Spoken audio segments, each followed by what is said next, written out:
And welcome to the X Zone, everyone. I am Rob McConnell, and for the next 4 hours, I'm your host and your guide as together we cross the time-space continuum to this place that I call the X Zone. It's a place where people dare to believe and dare to be heard. It's a place where fact is fiction and fiction is reality. And the X Zone comes to you Monday through Friday from 10 p.m. Eastern until 2 a.m. Eastern right here on the X Zone Broadcast Network, Talkstar Broadcast Network, Simul TV, iTunes, iHeart, and a whole bunch of other platforms, networks, and stations around the world. If you'd like to send me an email, xzone at xzoneradiotv.com, on all social media sites, Xzone Radio TV. And if you would like to find out about the programming we have available for you 24/7, 365 on the Xzone Broadcast Network, visit www.xzbn.net. And on Simul TV, Channel 21, the Xzone TV channel, I'm holding my breath because I know some of you are just scribbling to the next page. Here you go. simultv.com. Exonation, it's always great for me to speak to a fellow Canadian. I would say 95% of all our guests are from the United States and other parts of the world. So when I have the pleasure of talking to a fellow Canadian, I thoroughly enjoy it. And our guest this hour is Paul Busch, and he's in Vancouver, British Columbia. The name of his paranormal group is Cornerstone Supernatural.com. And Paul, welcome to the X Zone. Well, thank you very much. Appreciate you having me. Like I was saying to you before we went on air, it's great having a fellow Canadian here with us. And Paul, tell us a little bit about yourself and how you became involved in trying to make sense of what you and I call normal, and yet so many other people call paranormal or supernatural. Well, I've been involved in the paranormal for a while. It began in Saskatchewan, of all places, and I fell in love with some of the paranormal there and some of the stories I heard and some of the locations. And when I moved out here about 23 years ago, my wife and I was always interested in what was happening in here. There's a lot of historical places here as well. Mm-hmm. We decided to start a group a few years ago and bring in some different members from different other groups and look at what was weird, what was strange, what was paranormal out there. And that made it very interesting because, again, it was a hobby for us, but we wanted to take a look at it, find out what type of stories were out there, what type of historical buildings we could get into, and let's take it from there. How significant is history when it comes to the supernatural or the paranormal? I think it's extremely important for a number of reasons. Historical locations tend to be old. What they are. They're old. Yeah. Exactly. But the other problem or other challenge that they have is they carry a lot of different artifacts or different things that they display. Mm-hmm. They could be given from somebody that passed. They could be given as part of that group, part of that location. And I feel, and so does a lot of the members in our group, that sometimes paranormal or ghost entities, spirits, whatever you want to call them, attach themselves to different pieces of what was important in their life. So if it was a teacup or a wagon wheel or something like that, and it's on display in the museum, then or historical location, then it tends to be that person or that entity likes to be around that place.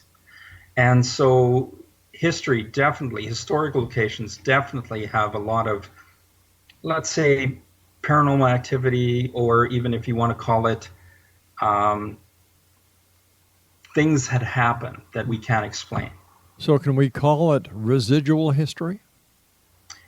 I think it's a combination of both. I think both residual in the fact that they're attached to objects, but also it could be transient, where spirits are passing through and walls don't hold people or hold spirits or entities. So it could be their pathway or their way that they went many, many years ago, and it just happens there's a building there now, and they're just passing through. Where was your first investigation for your group? Oh, wow, that's a good one. I think one of the first investigations for our group that really brought us all together, let's Right. put it that Okay. way, was the Stanley Theatre in Vancouver here. And it was, it's got its own ghosts. I mean, the Stanley Theatre is well known. It's a historical location. It has three spirits that want to be there. Two are a little bit on the comical side, and one tends to be there to watch and see that the shows that are being produced there are active and having fun. So they are definitely there. They are definitely let us know that they're there. Doors slamming, figures. We used an SLS camera, which is a structured light camera, and it caught what we call it a stick figure. And it's some of the more recent equipment that we've used. And it was quite amazing to see that and have it interact with the investigators while we were there. Do you ever get are you ever afraid when you're doing an investigation? Do you ever get that feeling that you're being watched, you're being touched? How do you feel when you can? How was it during the first investigation of the Stanley Theatre when all this activity was happening? For us and for me personally, you're so involved in listening and in trying to catch things on camera or video or going live by having a headset on and typing it into a digital recorder that you don't really have time to be afraid. You're so busy concentrating and making sure that you're hearing or seeing things or asking questions for somebody that's not there. A lot of questions we get is what do you do? And it's like the most common answer we give them is, well, we sit in the dark and talk to people that aren't there. And that's true. It's a favoritism that you need to try to explain that to somebody that doesn't know that. It's not like on TV shows and that where something's going to come out of the wall or something's going to be after you. It's more that like 99% of the time you're not getting any interaction or anything at that time, but it's that 1% that's really, really interesting.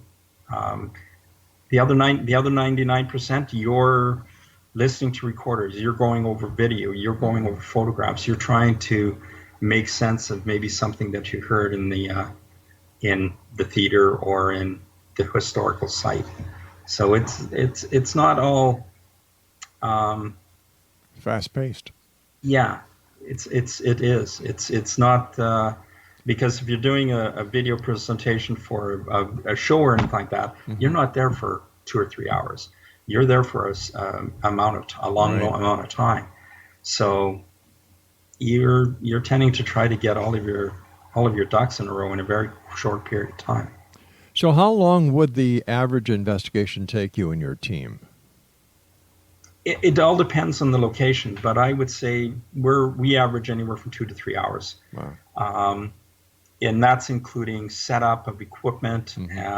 We don't want to spend customers or clients or whatever you want to call them. You don't want to spend a lot of time wasting their time. Exactly. Because you're setting up equipment, you're trying to get right to the moment. And then you don't want to go over your time allocated because they might have something else to do. So you want to be fair. You want to be, you're gracious to them for them allowing us to come into their place to look for paranormal activity. Paul, stand by. You and I have to take our first break. At X-Zone Nation, if you'd like more information about our guest this hour, Paul Busch, visit his website, cornerstonesupernatural.com. And Paul and I will be back on the other side of this commercial break as we continue here in the X-Zone from our broadcast center and studios in Hamilton, Ontario, Canada.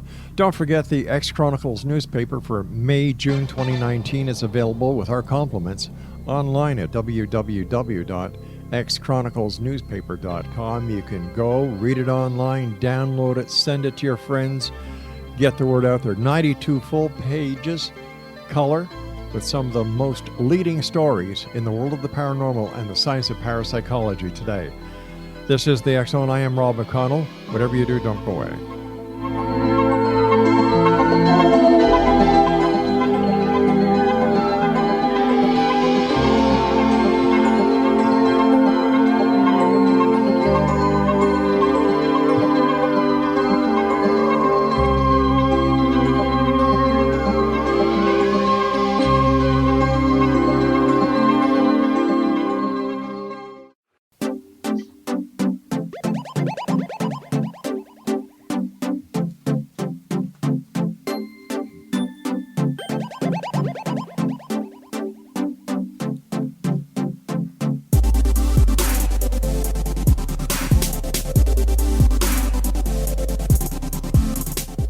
Explanation. Paul Busch is our guest this hour. www.cornerstonesupernatural.com.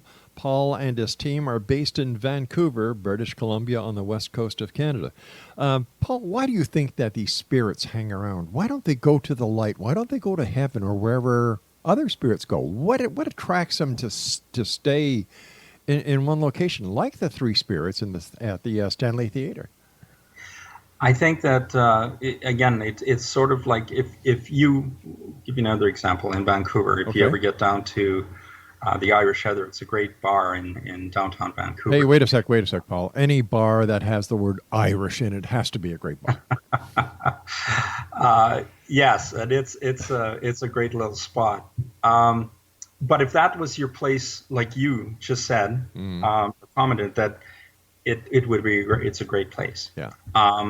So if you had that as part of your day-to-day or your weekend, and you had a lot of fun being there, why wouldn't you be there?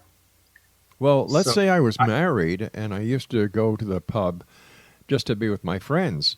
Why wouldn't I, and if I had a happy marriage and if everything was happily ever after, why wouldn't I want to be wherever my wife was? Or, this brings up a very interesting point. Are most ghosts single? I've never asked that question. We usually ask male, female, and try to find out if we get some sort of answer that way. That's a difficult question. I mean, there's no rhyme or reason to paranormal investigation. There's no it's got to be set in stone that at 9:15 on a certain night something's going to happen.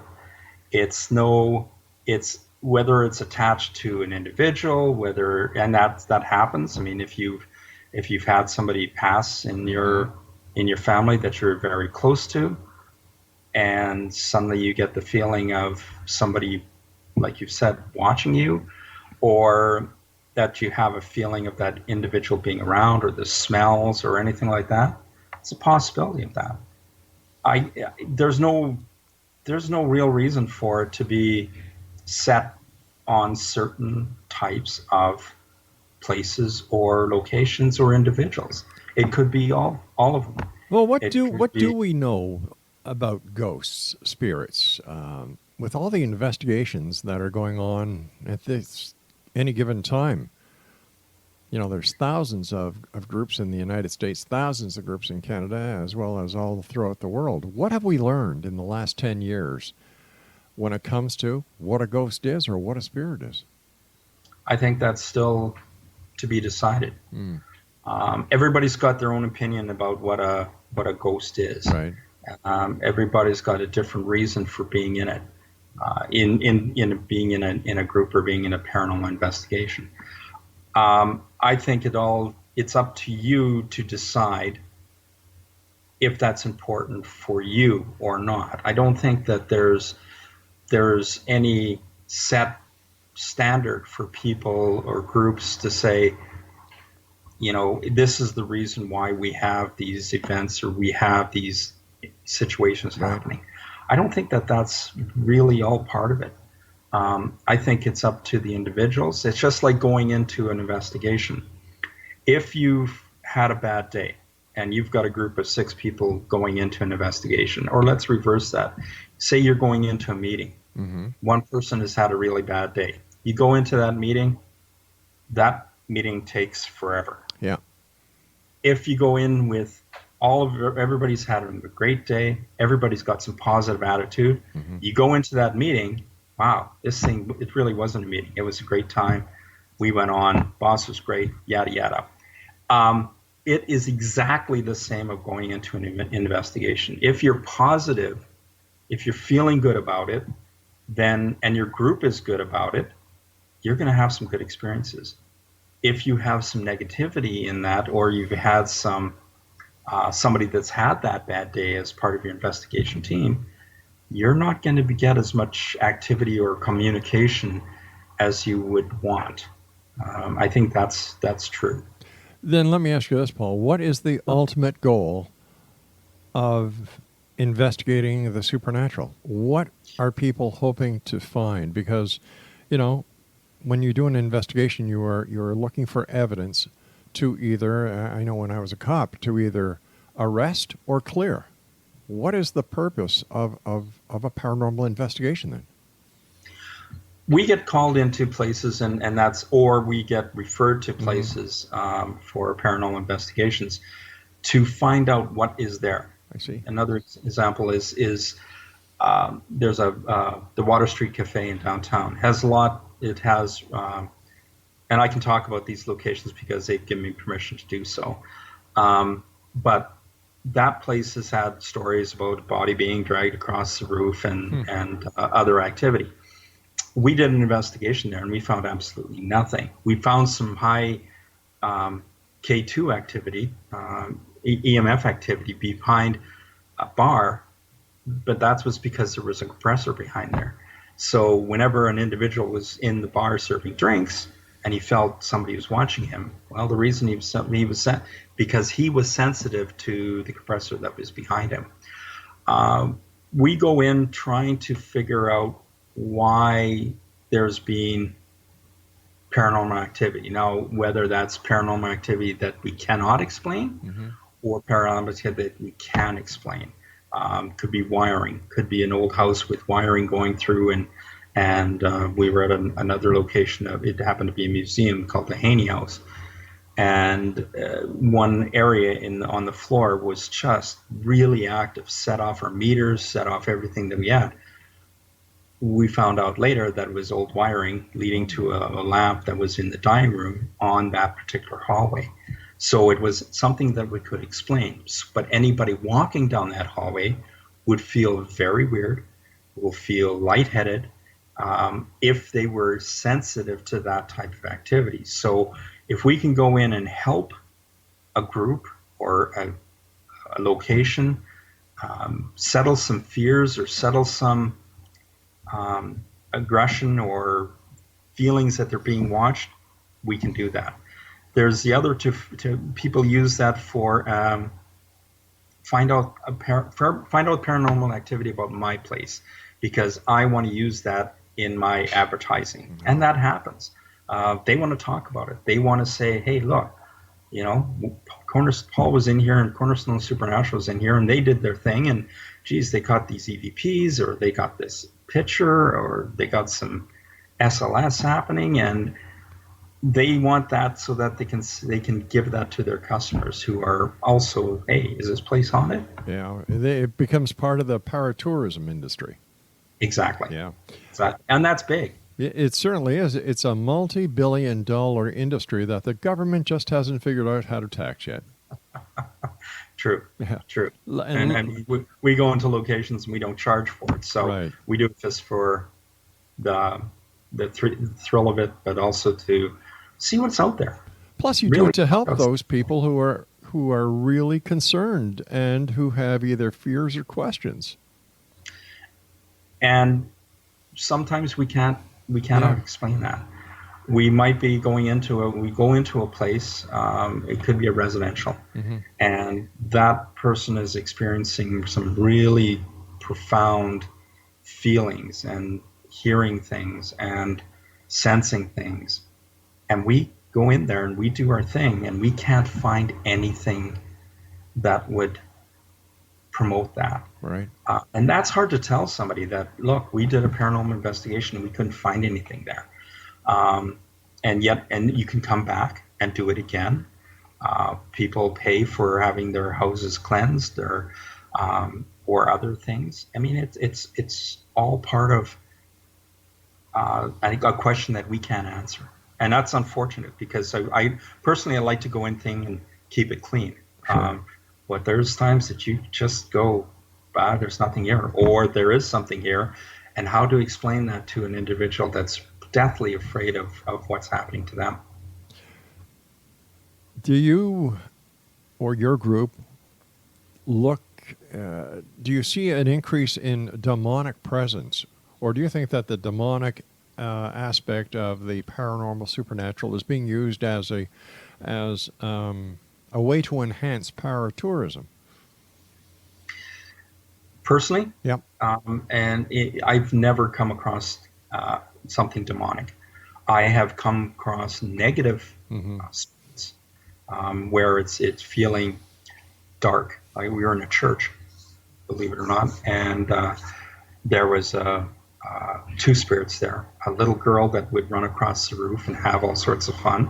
And yes, we caught the footsteps running across the roof. And yet in the other end, in the very far furnace area, it was very dark, a dark feeling. And you'd go in there and it felt heavy. The air felt heavy. But there was nothing in there that would, electrical wise or anything that could, equipment wise, we couldn't get anything that would justify that. So, but I've never come across anything like that. All right, Paul, I hate to cut you off, but I've got to take my news break at the bottom of the hour. And Sure. Nation, Paul Busch is our special guest. He is in Vancouver, British Columbia, on the west coast of Canada. The name of his group is Cornerstone Supernatural. Their website, cornerstonesupernatural.com. And Paul and I will be back on the other side of this break as we continue here in the X Zone from our broadcast center and studios in Hamilton, Ontario, Canada. Don't go away.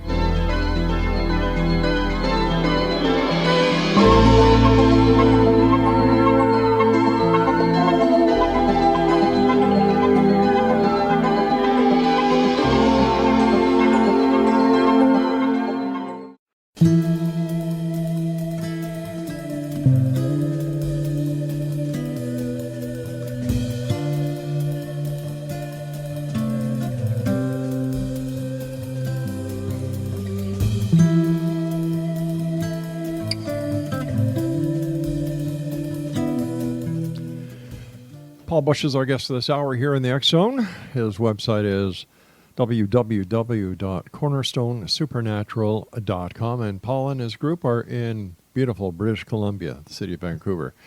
Paul, during the commercial break, you and I were talking about your very interactive Facebook page. Tell us about that and why. And I love the reason why you gave us why it's so important.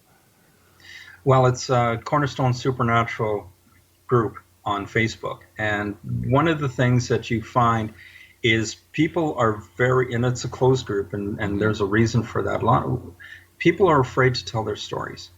And however, linked from wherever across the world, literally. And so we wanted to have our Facebook page as a safe zone, something that people could tell their stories about what they're experiencing. Maybe it was pictures, maybe it's something their grandmother told them, and get some interaction with the other members of the Facebook group. And then whether it's, and again, on a positive aspect, because then it gave them reinforcements or a platform for them to talk about and get some feedback on what they're experiencing or why they're experiencing something. And I think it's really helpful for people that are maybe not involved in a paranormal group or know much about paranormal. And because paranormal is more than ghosts, it's cryptoids, it's the fuzzy man in the forest, UFOs, whatever. It just happens that tends to be most of what our focus on is as investigators. But in the Facebook page, everything's fair game, and so they can tell their story, they can feel safe about it. They can get feedback from people that it might react something or have somebody react in another way for something that they remember that happened to them. And then the conversation begins. How did you and your team members, I believe you've got 18 members on your team, how did you all hone in on your paranormal investigative skills? Well, we've got individuals in our group that from literally people that haven't done it before, to people that have had over 30 years of experience. So you've got a different mix of individuals that bring different ideas and different techniques to the table. And I think that's real important. You can go out to an investigation and everybody's going to have their own way of doing things. It doesn't have to be a set script of how to do an investigation. Very important. You get different ideas, you get different feedback, you get a different flow to an investigation than if you've had something that I'm going to ask 4 questions, then you're going to ask 4 questions, and so on and so forth. And it's a free for all, so to speak, but controlled. How do you, when you go to an establishment or a home to do an investigation, how do you do your benchmark testing to see whether or not there are, for example, microwave frequencies, if there are frequencies or there are EMFs? How do you get the basic benchmark before you conduct your investigation looking for anomalies? Well, when we're going into a paranormal investigation, a couple of the members will go and do a sweep of the place, and that's with K2 meters, with other types of devices, just to see if there's anything that we can justify right off the bat. Others are setting up equipment or getting their places where they want to be, and everybody can do their own thing and get things ready while a couple members are going around. That helps a lot because we can come back to the conversation and say, okay, in this area we're getting extreme EMFs because of, like you said, a microwave, or we've got a lot of restaurant equipment here and it's still active. And because of that, we're going to have to dismiss anything that we get around that particular area. So that's a starting point. We also, we'll come into investigation and we ground ourselves right at the very beginning. We'll say, hey, we're here just to find out a little about you. We're not here to harm you in any way, shape, or form. We're just going to ask you some questions and see if we can, we say Joe's with us, and Joe's with us because he wants to learn about you as well. But if you're going into an investigation and during their grounding process, you address a spirit or an entity that is perceived to be there, isn't that tainting the results of the investigation since you're already going in with a preconceived idea that someone or something is there? We do things maybe a little different. It's important that wherever we investigate, the individual that led us in there or giving us access to there comes along for the investigation. I think that's really, really important. They know that person more, seeing them every day, than us. They don't know us from a hill of beans. And so they can interact and also feel, okay, well, if this person is with them, then they must be okay for me to ask, to answer some questions or respond accordingly. And I think that also gives some ownership to the person that's with us, to the investigation. We could go into an investigation and say, thank you, lock the door, we're going to be here 3 hours, we're going to do our thing, we'll come back to you and present you with whatever. No, that's not what I'm saying at all, Paul. That's not what I'm saying at all. What I am saying, though, is if you enter, once again, I'll go back to the good old police experience.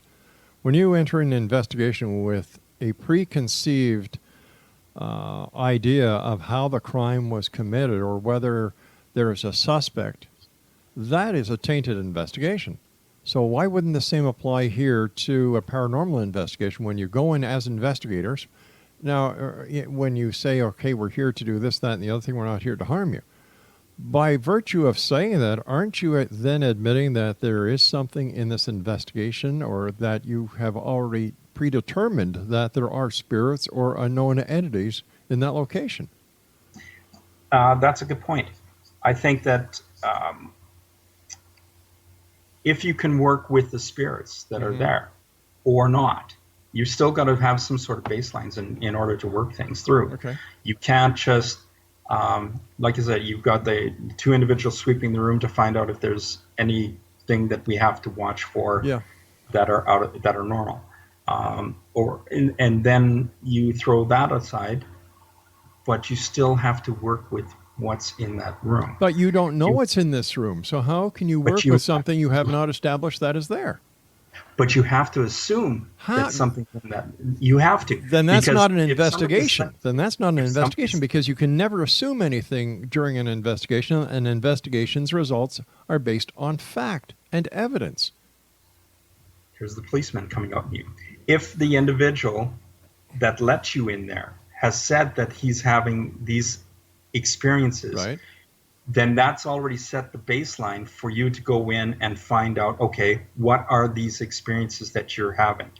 Is it something that can be explained, or is it something that's paranormal that we have to do our research in order to get to the bottom of?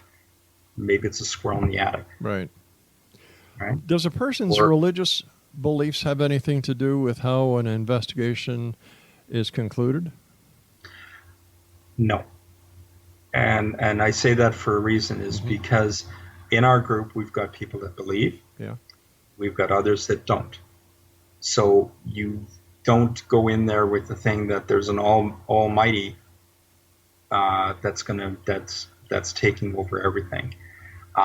You have a conversation then as to whether you believe or not. It always brings out the question. It always brings out, is there something that we can focus on to put this in a common ground? We can't just assume that it's not there.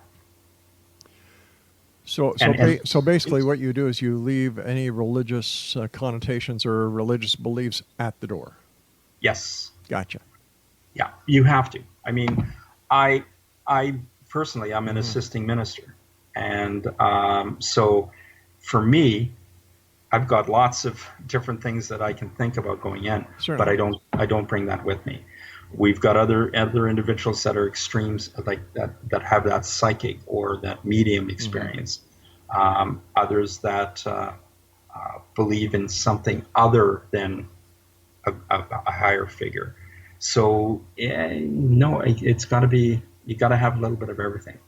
All right, Paul, stand by. You and I have to get ready for our final break. And Exonation, if you'd like to contact our guest this hour, Paul Busch, in Vancouver, BC. Maybe you've got a place that's haunted, or you know of a place in BC that is haunted, and these people are looking for help. They're looking for answers. They're looking for someone to give them a hand. Get a hold of Paul and his group. Their website is www.cornerstonesupernatural.com. That's www.cornerstonesupernatural.com. And Paul and I will return on the other side of this break as we wrap up this hour here in the X Zone from our broadcast center and studios in Hamilton, Ontario, Canada.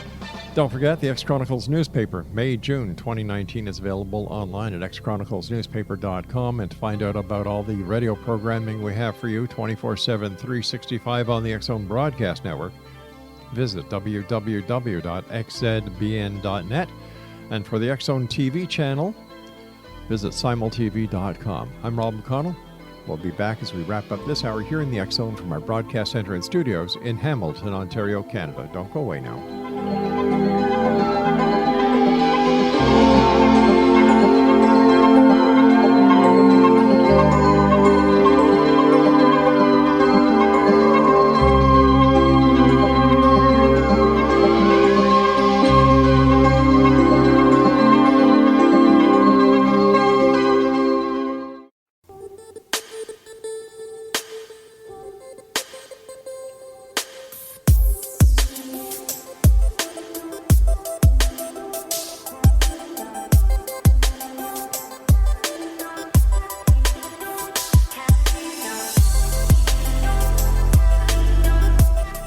All right, for all of you paranormal buffs, we have some great shows for you on the X Zone Broadcast Network. We have A Different Perspective with Kevin Randall. We have Paranormal Stakeout with Larry Lawson. Some of the other shows include Mission Evolution with Gwilda Wiyaka. We have Connecting with Coincidence with Dr. Bernie Beitman, MD. And we have Know the Name, Know the Genius in You with Sharon Lynn Wyeth. And let me see, I'll just pull one out of the air. Cal Korf and Cal's Corner. For all the information on the X Zone Broadcast Network, visit www.xzbn.net. Paul Busch is our guest. He is the gentleman behind Cornerstone Supernatural.com, and they are in Vancouver, British Columbia. And first of all, Paul, thanks so much for coming on the show. Is it harder today to be a paranormal investigator with all the different TV shows that are making the circuit these days, or do you find these shows to be an asset or a hindrance? That's a good question. I'm going to attack that from two ends. Okay. I think that it creates a lot of interest in the paranormal. I think that a lot of people think that there's some solidified answers to what is out there. There is, unfortunately, some shows that tend to be theatrical, right. And that's just too bad, because there is a lot of good shows out there. Whether it makes it easier on the other hand, if it makes it easier for paranormal investigators, yes and no. I think that there is locations that we have not been able to get into because other paranormal groups have gone in there and maybe damaged something and created a bad name for paranormal investigators. And that's too bad, because I think that if anybody can get into a location and it's fair, then it should be fair for everybody else. Because every group has a different perspective on how they do things. Well, let me ask you, that brings up an interesting point. What makes your group, and I'm talking about Cornerstone Supernatural, what makes you and your group different from others that are out there? Well, one of the things we wanted to start with is Cornerstone being the foundation of a group. Right. We wanted it to be strong, and we wanted it to be different. It needs something to build on, like the cornerstone of a church. Sorry? Like yes. the cornerstone of a church. Then that's exactly where the picture came from, and I hope you show it. But it did come from a church in Chicago. That picture of the stone, and again, something was built on it. Yeah. Lasted for a long, long time. For us, it's just something that I want that people can feel good about, that people can actually come in and work on and say, I feel good about this particular group, because they're honest. They're not charging me. They're not here to make me afraid of what I'm having challenges with. They're here to hopefully answer some questions. And I think, and in a lot of the places, and I'm not saying this as a bad thing, is after investigations, these people that are with us, that have let them into our location, they become friends afterwards. And so when you go back, it's more of a family gathering than it is a paranormal investigation. And I think that's really important. People need to find a comfort in the group that they're working with. And I'm not just saying it's us or anybody else, but they need to feel comfortable. They need to feel that they can tell you a story about what they think is happening, and not be criticized for it, and not feel bad for telling that story. And I think it's really important to go into an investigation, see what's there, talk with the person, have that person come along and actually take part of investigations. I mean, think about yourself. If you've ever been think about back to your first investigation. I mean, that was amazing, right? And it's the same thing for that person coming along, because they get to witness the equipment. They get to witness what we do. They, like I said before, they take ownership of it, and they need to feel all right about the whole thing. They can't just be um, a one and done sort of thing. But what about the old saying about familiarity breeding contempt? Becoming close friends with someone whose location you're doing an investigation on, doesn't that lead to the possibility of favoring one outcome to another outcome? Well, and that's what I say. There's always, Mm-hmm. you've got to make sure that that individual feels comfortable with, if they want to go with another group, then they can go with Yeah. another group. Just because you're there and just because you're friends with them, Yeah. yeah, they're going to know but if they find that that other group is pushing, or that other group is doing something, like sharing things on Facebook, or sharing things about your investigation Mm-hmm. when they told you definitely not to do it, then that's really, really important. I mean, it's happened. But isn't it The other also thing, possible that the person may not like the other group because the other group did not tell them what they wanted to hear? and that's true. So One of the where do you things, draw the line? well, I think that it's just like getting back to the familiarity thing. Yeah. If that, like that spirit or Mm-hmm. individual that's there knows that person will get, but as we go in there more and more Right. times, there's increased activity. Why is there increased activity? Because they're getting to know you and how you do things. And we found that, we found that one location that we go into, and it's a historical building, and every time we go in there, we get more and more reaction, more and more interaction with us, and it's becoming more and more fun. But what about the latest psychological findings and psychological research that is starting to show that the majority of any paranormal activity is being created by the agent or the person who reports the paranormal activity, and is increased by members of any paranormal team that comes in, because they go in with an expectation and they are in fact creating something like PSI. Yeah, that's true. Um, and unfortunately, there is groups out there that will do that, Mm-hmm. and that's just too bad. And say what the person wants to hear. You've got to be in your own space or with your investigators. You've got to be comfortable enough to tell the truth, to say that yes, we found this, or no, we didn't.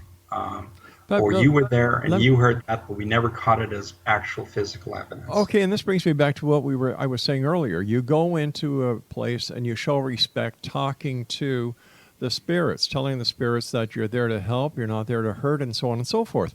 How can you say at the end of an investigation, well, there's nothing here, when at the very beginning of the investigation you acknowledged that there was something there?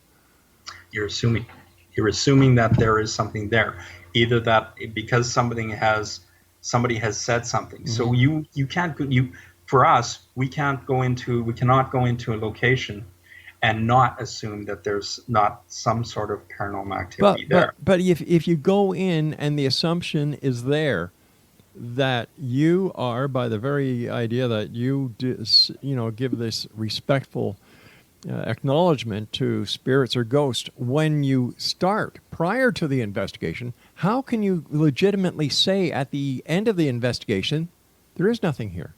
Aren't you just contradicting yourself? Well, that's a good point.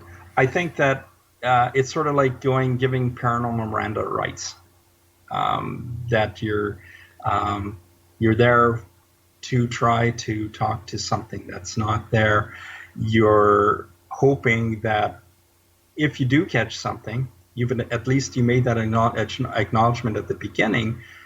We also at the very end, then we said, we say, stay here, don't come home with us, because we don't want that if there is something there, we don't want that attachment coming with us. But wait a sec, hold on here. Now you've got me totally confused. At the beginning, you acknowledge there might be something there. At the end, if there's nothing there, you say there's nothing there. But before you go home, you cleanse yourself just in case there was something there. Because you don't know if it's your first time in that location, and you haven't caught anything, that doesn't necessarily mean that you have not caught something on your equipment. So when you go home and you go through all of your evidence and suddenly you're hearing that knock or that bang or that click or something like that you cannot explain, then at least you've protected yourself in that regard. All right, Paul, I want to thank you so much for joining us tonight. And our guest this hour was Paul Busch from Vancouver, British Columbia. And I'm telling you, Exo Nation, I'm a little confused here. You walk into a place, you acknowledge to the spirits that you're there not to harm them, that you're there to help. Whatever. You do an investigation, and you come to the end of the investigation, and you say, well, there's nothing here. But wait a minute. At the beginning of the investigation, you acknowledge there might be something there, or why would you acknowledge that there is something there? And after you say there's nothing there, what do? You cleanse yourself because there might be something there. www.cornerstonesupernatural.com. And I'd love to hear your comments. Send me an email, xzone@xzoneradiotv.com.